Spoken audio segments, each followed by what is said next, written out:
Hello বন্ধুরা, শুভ সন্ধ্যা। সুনিতার রান্নাঘরে তোমাদের সবাইকে স্বাগত। বন্ধুরা, আজকে তোমাদের সাথে আমি শেয়ার করব লাড্ডু রেসিপি, ছাতুর লাড্ডু। তো বিভিন্ন রকম উপকরণ দিয়ে আর ছাতু দিয়ে আমি আজকে একটা লাড্ডু তৈরি করেছি, তোমাদের সাথে সেটা শেয়ার করছি। প্রথম থেকে শেষ পর্যন্ত দেখার অনুরোধ রইল। তো চলো শুরু করা যাক। বন্ধুরা, ছাতুর লাড্ডু তৈরি করার জন্য আমি কী কী উপকরণ নিয়েছি তোমাদের সাথে শেয়ার করি। নিয়ে নিয়েছি এক বাটি ছোলার ছাতু, আর নিয়ে নিয়েছি কিছু বিস্কুট, নিয়ে নিয়েছি চিনি গুঁড়ো, নিয়ে নিয়েছি 4 চামচ মতো সুজি, আর নিয়ে নিয়েছি 4 চামচ মতো চালের গুঁড়ো।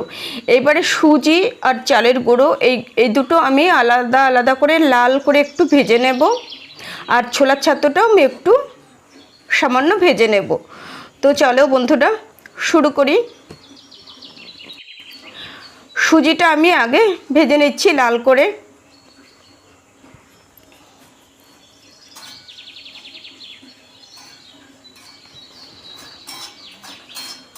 তো সুজিটা আমার ভাজা হয়ে গেল। এইবার আমি শুকনো চালের গুঁড়োটা লাল করে ভেজে নিচ্ছি। শুকনো চালের গুঁড়োটা লাল করে ভেজে নিলাম।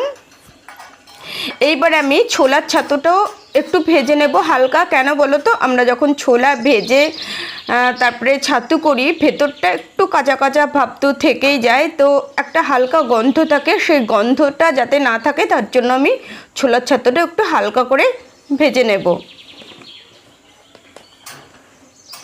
তো ছোলা ছাতুটাও ভেজে নিলাম।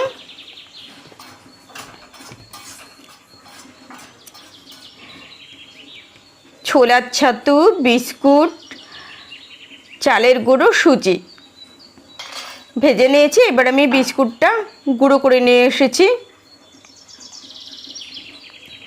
আমার বিস্কুটের পরিমাণটা আর ছোলার ছাতুর পরিমাণটা বেশি, আর অন্যান্য উপকরণ চালের গুঁড়ো আর সুজি এটা একটু সামান্য সামান্য নিয়েছি।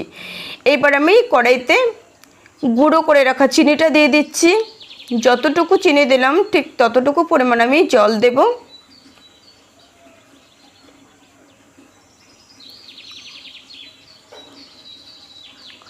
এইবার একটা এলাচ গুঁড়ো করে দিয়ে দিচ্ছি।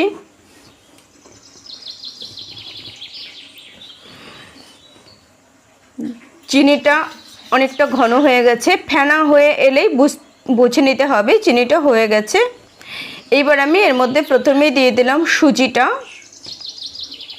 সুজিটা একটু নাড়াচাড়া করে তারপরে আমি এর মধ্যে দিয়ে দিচ্ছি ভেজে রাখা চালের গুঁড়ো। ভেজে রাখা চালের গুঁড়োটা একটু নাড়াচাড়া করে এর মধ্যে আমি দিয়ে দিচ্ছি ছোলার ছাতু। ছোলার ছাতুটা একটু নাড়াচাড়া করে এর মধ্যে আমি দিয়ে দিচ্ছি বিস্কুটের গুঁড়ো। সব উপকরণগুলো একসাথে এবার ভালো করে চেপে চেপে মাখিয়ে নেব। শুকনো না নরমও না, এরকম করে মাখিয়ে নেব।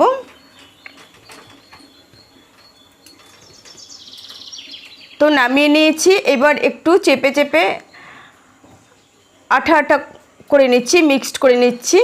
তো এইবার লাড্ডুগুলো তৈরি করে নিচ্ছি।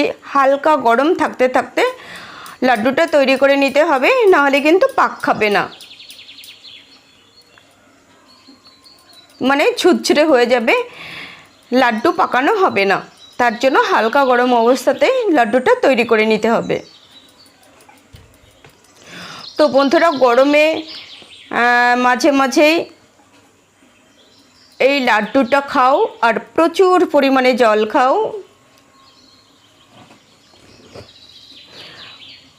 বাচ্চা এবং বড় সবাই খেতে পারবে। তো বন্ধুরা, হয়ে গেল আমার বিভিন্ন রকম উপকরণে তৈরি ছাতুর লাড্ডু।